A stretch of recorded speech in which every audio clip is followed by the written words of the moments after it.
Sahabat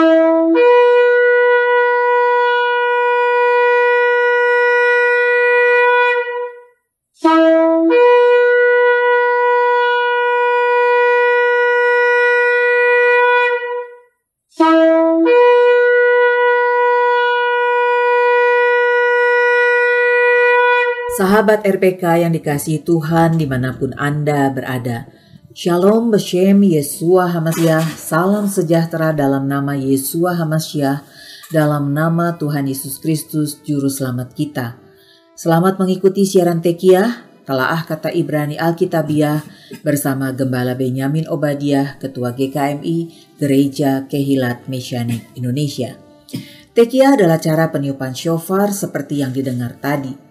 Siaran Tekiyah dimaksudkan untuk menggali kebenaran Alkitab dari bahasa dan masyarakat Ibrani yang menjadi persemaian tumbuhnya iman Kristiani kita yang berasal dari tanah perjanjian Israel di Timur Tengah. Saudara dapat mengajukan pertanyaan ke 0812 9912 430. Shalom Pak Ben. Shalom Bu Ira, shalom sahabat RPK dimanapun Anda berada. Hari ini kita akan membahas kata-kata Ibrani Miste Hatunat Hasheh. Dalam bahasa Ibrani dieja Mem, Shin, Taf, He, dibaca Miste, artinya perjamuan. He, Taf, Faf, Tef, dibaca Hatunat, artinya kawin. He, Shin, He, dibaca Haseh, artinya anak domba. Miste Hatunat Haseh, perjamuan kawin anak domba. Wahyu 19 ayat 9, lalu ia berkata kepadaku, tuliskanlah, berbahagialah mereka yang diundang ke perjamuan anak domba. Katanya lagi kepadaku, perkataan ini adalah benar, perkataan-perkataan dari Elohim. Perjamuan kawin anak domba merupakan suatu judul yang mengandung teka-teki. Bagaimana kita dapat memahaminya dengan sederhana? Ya, secara sederhana, di akhir zaman akan ada suatu keadaan sukacita ketika Yeshua Sang Raja Mesias berkumpul dengan segenap orang percaya dari segala zaman. Perhelatan itu disebut perjamuan kawin anak domba. Yang dalam bahasa Ibraninya, Miste Latunat Haseh. Anak domba di sini jelas mengacu pada Yeshua yang mati disalib pada hari raya Pesak pada tanggal 14 Nisan Ibrani. Tetapi mengapa disebut perjamuan kawin? Ya, ini adalah bahasa kiasan yang menjelaskan hubungan antara Mesias dengan umat yang percaya kepadanya. Kiasan ini sesungguhnya dimulai di Gunung Sinai, yaitu ketika Adonai Elohim menyerahkan Asar Hadefarot atau 10 firman kepada umat Israel dalam bentuk 2 loh batu, dan itu adalah sebagai ketubah atau perjanjian nikah pada hari raya Shavuot atau Pentakosta. Jadi hari raya Pentakosta pertama terjadi di Gunung Sinai, sedangkan Pentakosta yang terjadi di Yerusalem seperti yang tertulis pada Kisah Rasul pasal 2 merupakan ulangan Pentakosta sekitar 1300 tahun kemudian. Sejak Shavuot Pentakosta pertama di Sinai, umat Israel disebut sebagai mempelai Adonai Elohim. Hubungan Tuhan dengan umatnya dikiaskan sebagai mempelai pria dan mempelai perempuan atau mempelai wanita. Mengapa? Karena hubungan Tuhan dengan umatnya adalah hubungan kasih. Di sini kita melihat hal rohaniah diberi dimensi budaya Ibrani bangsa Israel. Kebenaran rohaniah diungkapkan dalam budaya Ibrani bangsa Israel. Budaya lain tidak mengenalnya dan karenanya sering timbul salah pengertian. Di sini kita melihat bahwa pesan dalam Alkitab tidak culture free, tidak bebas budaya. Banyak simbol rohani yang biasa dikenal dalam budaya Ibrani. Ini pentingnya kita membaca Alkitab dari perspektif akar Ibrani seperti yang disajikan dalam program Tekiyah, Telaah Kata Ibrani Alkitabiah. Bagaimana menjelaskan hubungan kasih Tuhan dalam perspektif budaya Ibrani? Hubungan kasih Alkitabiah dapat dengan jelas digambarkan dalam prosedur pernikahan Ibrani yang unik dan menarik. Dengan memahami proses pernikahan Ibrani, kita akan memahami banyak ayat yang mungkin menimbulkan banyak tanda tanya, khususnya bagi bangsa-bangsa non-Yahudi. Kita mulai dengan Yohanes 14 ayat 2 dan 3 yang hampir tidak pernah terlewat dalam ibadah penghiburan dan ibadah pemakaman di lingkungan jemaat Kristen bangsa-bangsa. Di rumah Bapakku banyak tempat tinggal. Jika tidak demikian, tentu aku mengatakannya kepadamu, sebab aku pergi ke situ untuk menyediakan tempat bagimu. Dan apabila aku telah pergi ke situ dan telah menyediakan tempat bagimu, aku akan datang kembali dan membawa kamu ke tempatku, supaya di tempat di mana aku berada, kamu pun berada. Ayat ini mempunyai latar budaya Yahudi yang kental. Kebenaran ini tersimpan dalam tradisi pernikahan Ibrani. Bangsa yang tidak punya budaya pernikahan Ibrani, seperti Yunani dan Arab, tak dapat memahaminya. Ini perlunya membaca Alkitab dengan perspektif budaya Ibrani. Bila seorang pemuda Yahudi menyukai seorang pemudi Yahudi, maka pria Yahudi itu akan datang kepada wanita Yahudi tersebut dengan sebuah perjanjian, menawarkan kebaikan untuk mendapatkannya sebagai istri dengan membayar harga yang sesuai. Dia dan ayahnya akan mempertimbangkan perjanjian yang disodorkan oleh sang pria. Jika persyaratannya cocok, pemudi dan pemuda itu akan minum satu cawan anggur bersama-sama, dan ini akan menutup upacara pengajuan lamaran. Cawan ini sangat penting, menandai kesediaan mempelai laki-laki untuk berkorban demi memiliki sang mempelai perempuan. Ini dilakukan dengan bersulang, toast, dengan pengantin wanita, yang sekaligus menunjukkan kesediaan pengantin wanita atau mempelai wanita untuk masuk ke dalam pernikahan yang dirindukan. Kemudian mempelai pria akan membayar harganya. Harga ini bukanlah sekedar tanda pemantas, tetapi ditetapkan untuk menunjukkan bahwa calon mempelai wanita itu sangat berharga di mata sang pria. Sang pemuda tidak pernah berhayal untuk mendapatkan sesuatu secara cuma-cuma. Dia bersedia membayar mahal untuk menikahi gadis pilihannya. Ketika urusannya selesai, mempelai pria akan pergi.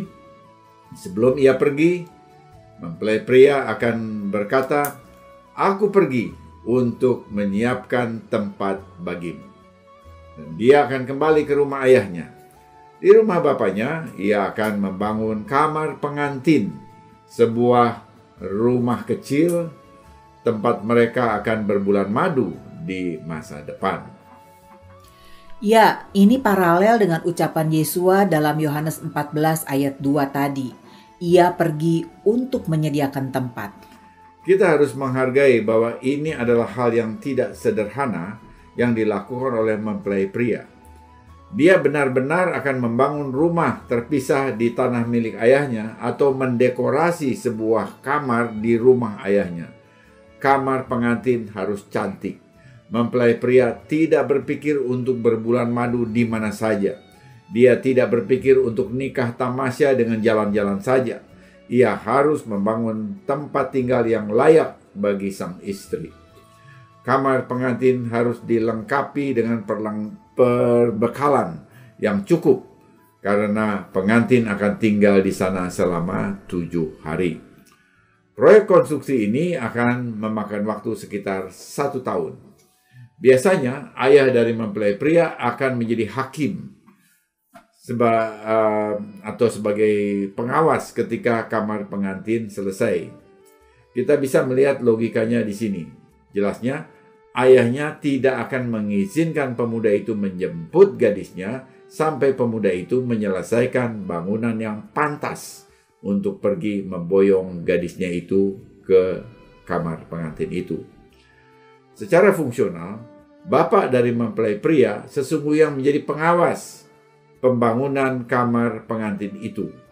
Dialah yang akan menjadi hakim penentu terakhir kapan kamar pengantin itu sudah pantas dan siap dihuni.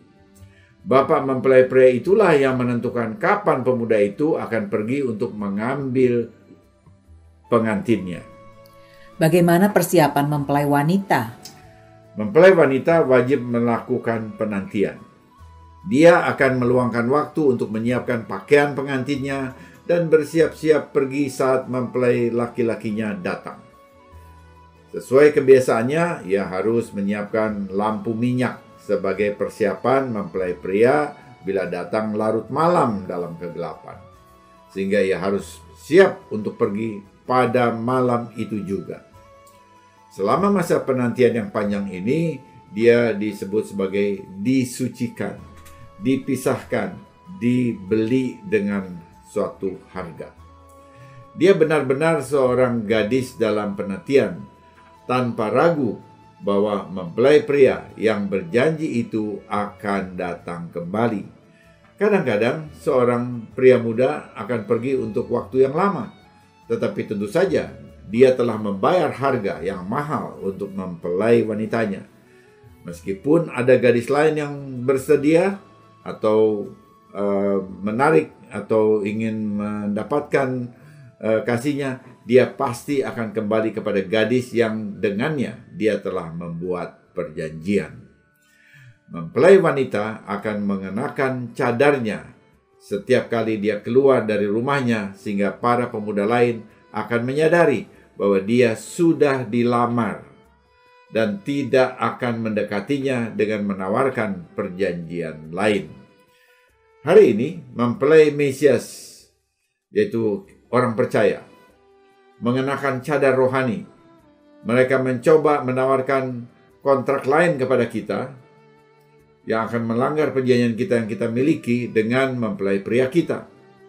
Kita harus menolak tawaran lain itu dan hanya menunggu dia yang telah berjanji dan membayar harga bagi kita, yaitu Mesias Yeshua.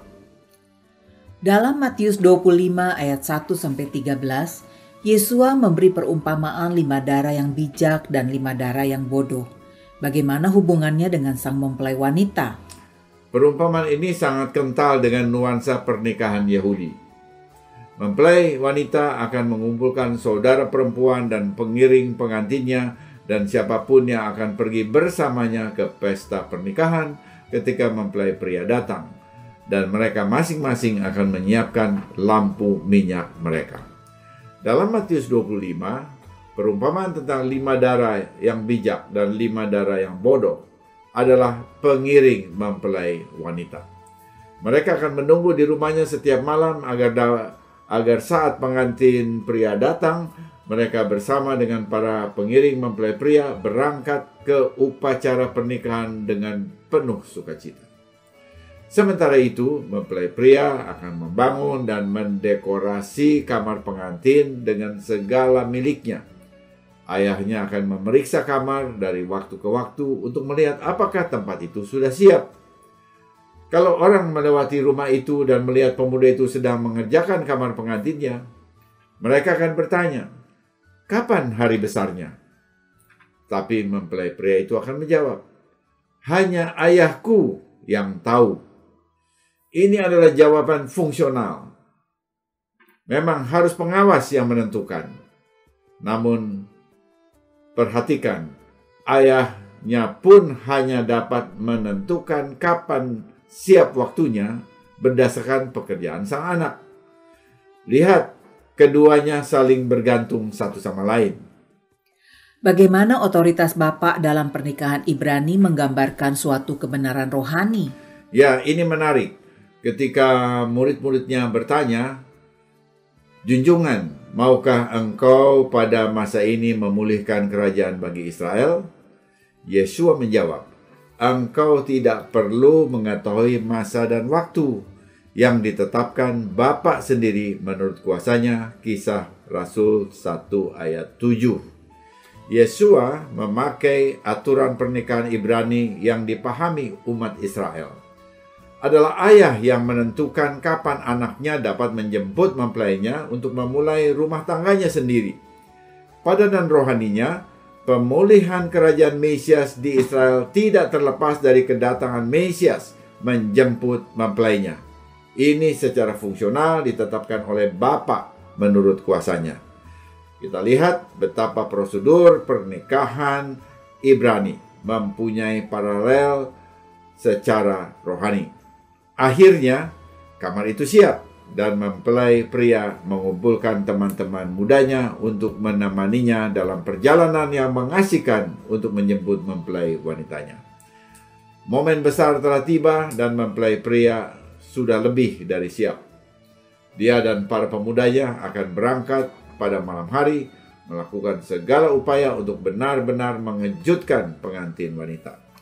Bagaimana tata cara mempelai pria mengejutkan mempelai wanita? Ya, ini bagian romantis pernikahan Ibrani. Pengantin wanita Yahudi diculik. Orang-orang Yahudi memiliki pemahaman khusus tentang hati seorang wanita. Betapa senangnya baginya untuk diculik dan dibawa ke dalam malam, bukan oleh orang asing, tetapi oleh orang yang sangat menyintainya, yang sudah membayar harga yang mahal untuknya. Di rumah pengantin wanita, segala sesuatu harus siap. Yang pasti, pengantin wanita akan terkejut karena pengantin pria akan datang pada tengah malam saat ia sedang tidur. Tetapi ia sudah siap dengan lampu minyak dan cadar pengantin wanita telah tersedia. Mungkin ia tertidur dengan gaun pengantinnya. Dia pasti akan terkejut. Bahkan mungkin sekali dia menjadi kurang tidur selama masa penantiannya. Sekarang ada aturan yang harus diperhatikan dalam mempertimbangkan perasaan seorang wanita. Pengantin pria tidak bisa begitu saja menjemput mempelai wanita. Lagi pula, mungkin rambutnya masih digulung-gulung. Karenanya, untuk momen besar itu, mempelai pria yang datang dengan bersemangat itu wajib memberi tanda peringatan kepada mempelai wanita. Seseorang dari pihak pria akan berseru, "Mempelai datang!" Bagaimana ini menjadi gambaran rohani bagi orang percaya? Ini mempunyai gambaran rohani yang mendalam. Dalam 1 Tesalonika 4 ayat 16-17, Rabi Saul berkata, Sebab pada waktu tanda diberi, yaitu pada waktu penghulu malaikat berseru dan syofar Elohim berbunyi, maka Tuhan sendiri akan turun dari sorga, dan mereka yang mati dalam Mesias akan lebih dahulu bangkit. Sesudah itu, kita yang hidup, yang masih tinggal, akan diangkat bersama-sama dengan mereka dalam awan menyongsong Tuhan di angkasa.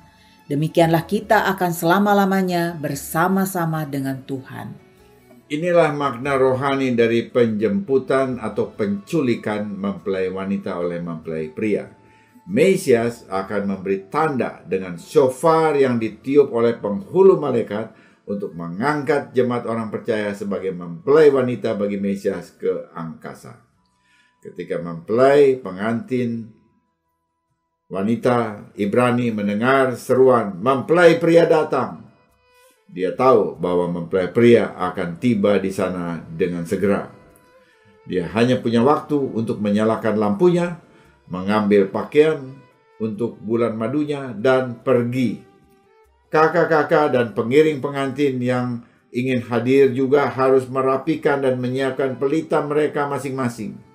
Di Israel kuno, tak seorang pun akan berjalan di kegelapan malam tanpa membawa lampu. Dan mempelai pria dan anak buahnya akan menyerbu masuk, mengajak gadis-gadis itu untuk pergi bersama mereka. Ayah dari pengantin wanita dan saudara laki-lakinya akan mengawasi dengan cermat untuk memastikan apakah pemuda yang membuat perjanjian itu yang datang. Orang-orang di desa mungkin terbangun dari tidur mereka oleh suara sukacita dari anak-anak muda yang membawa lampu minyak melalui jalan-jalan. Dan begitulah cara mereka mengetahui proses pernikahan yang sedang berlangsung saat itu. Hari ini kita mendengar klakson mobil. Zaman dahulu mereka melihat lampu saat larut malam. Mereka yang melihat tidak akan tahu siapa pengantin wanita itu karena dia masih mengenakan cadar. Tetapi dia akan kembali melalui jalan yang sama seminggu kemudian dengan pengantin prianya. Saat itu cadar sudah dibuka. Saat mempelai wanita kembali dengan mempelai prianya, barulah semua orang tahu siapa wanita yang telah menikah. Dan mereka akan menyadari arti pentingnya pernikahan itu. Ketika rombongan pernikahan sampai di rumah ayah mempelai pria, tiba saatnya kedua mempelai akan masuk ke kamar pengantin mereka dan menutup pintu. Tidak ada orang lain yang akan masuk. Ayah pengantin pria sementara itu akan mengumpulkan undangan pernikahan teman-temannya dan mereka akan siap untuk merayakan pernikahan baru. Pesta pernikahan akan memakan waktu 7 hari sampai penampilan kedua mempelai keluar dari kamar. Dalam periode yang sama itu, kadang-kadang tuan rumah akan kehabisan anggur, seperti yang bisa kita bayangkan. Mesias Yesua memberkati pernikahan di Kana dengan mujizatnya mengubah air tawar menjadi air anggur, Yohanes pasal 2. Tetapi perayaan puncaknya belum dimulai. Orang Yahudi adalah orang yang paling taat hukum dan hukum menyatakan kedua pengantin menjadi satu sebelum pernikahan mereka dinyatakan lengkap. Untuk itu, seorang teman mempelai pria yang bisa kita sebut sebagai best man atau pria terbaik berdiri di dekat pintu kamar pengantin, menunggu untuk mendengar suara mempelai pria laki-laki. Ketika pernikahan itu dinyatakan lengkap, pengantin pria akan memberitahu temannya melalui pintu dan teman itu kemudian akan pergi kepada para undangan pernikahan dan akan mengumumkan kabar baik. Pesta perayaan kemudian dimulai dan itu akan berlanjut selama 1 minggu penuh. Di akhir minggu, pengantin akan membuat penampilan mereka yang telah lama ditunggu dan disambut dengan sorak-sorai para undangan. Kemudian akan ada jamuan makan yang menyenangkan, perjamuan nikah, semacam resepsi pernikahan untuk menghormati pasangan baru itu. Pada titik ini, pengantin wanita akan membuka cadarnya karena sekarang ia sudah menjadi seorang nyonya. Dan semua akan melihat dengan jelas siapa yang telah dipilih oleh pengantin pria. Pasangan baru dan para undangan akan menikmati pesta yang luar biasa untuk menutup seluruh pekan pernikahan. Jamuan nikah di akhir 7 hari yang disebut perjamuan nikah ini tertulis di dalam Wahyu pasal 19 ayat 9. Lalu ia berkata kepadaku, tuliskanlah, berbahagialah mereka yang diundang ke perjamuan kawin anak domba. Katanya kepadaku, perkataan ini adalah benar dan perkataan dari Elohim. Luar biasa. Istilah jamuan kawin anak domba dalam kitab Wahyu ternyata dilatar belakangi oleh budaya pernikahan Yahudi yang sangat padat. Bahkan bukan hanya satu istilah, begitu banyak ayat yang dapat dijelaskan dengan memahami prosedur pernikahan Ibrani di zaman Yesua junjungan kita. Betapa pentingnya kita membaca ulang perjanjian baru dengan sudut pandang Ibrani, agar kita siap, tidak lengah, selalu menunggu kedatangan Mesias sang mempelai pria untuk membawa kita kepada perjamuan kawin anak domba. Semoga siaran ini memberkati saudara. Informasi bagi saudara, ibadah Syabat Ibrani GKMI akan diselenggarakan secara hybrid setiap Sabtu jam 10 pagi. Untuk mendengar ulang semua program Tekiah, kunjungi dan subscribe kanal Kehilat Misyanik di YouTube. Bila saudara diberkati oleh siaran Tekiah dan mau kembali memberkati siaran ini, saudara dapat mengirimkan dukungan dengan menghubungi Happy di 0811 910 814. Masih dalam suasana Hari Raya Syafuot Pentakosta, sesudah narasi ini kita akan mendengar lagu rohani Haruah Vehakala Omrim Bo. Roh dan mempelai wanita berkata, datang. Biarlah siapa yang mendengar berkata, datang. Biarlah yang haus datang dan minum air hidup yang adalah Roh Kudus dengan cuma-cuma. Amin. Yesua adalah mempelai yang memberikan air hidup. Roh Kudus bagi siapa yang datang kepadanya. Tiba saatnya saya Penatua Ira Obadiah dan Gembala Benyamin Obadiah mohon diri dari ruang dengar saudara. Sampai jumpa pada siaran mendatang. Yesua keselamatanku, Torah kesukaanku, menuju kepenuhan bangsa-bangsa. Sampai jumpa, Lehitraot.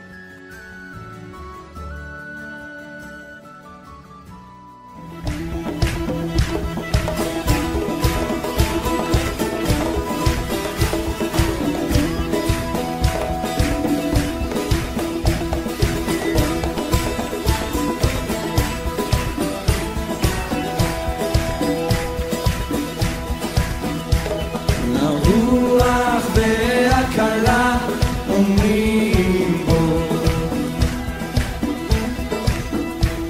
הרוח והקלה אומרים בו.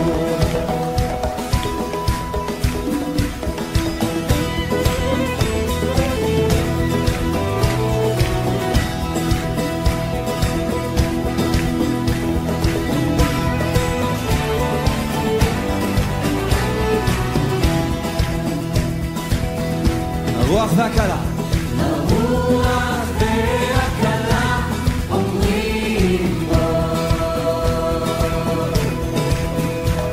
הרוח והקלה אומרים בו. קדימה, השומע,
השומע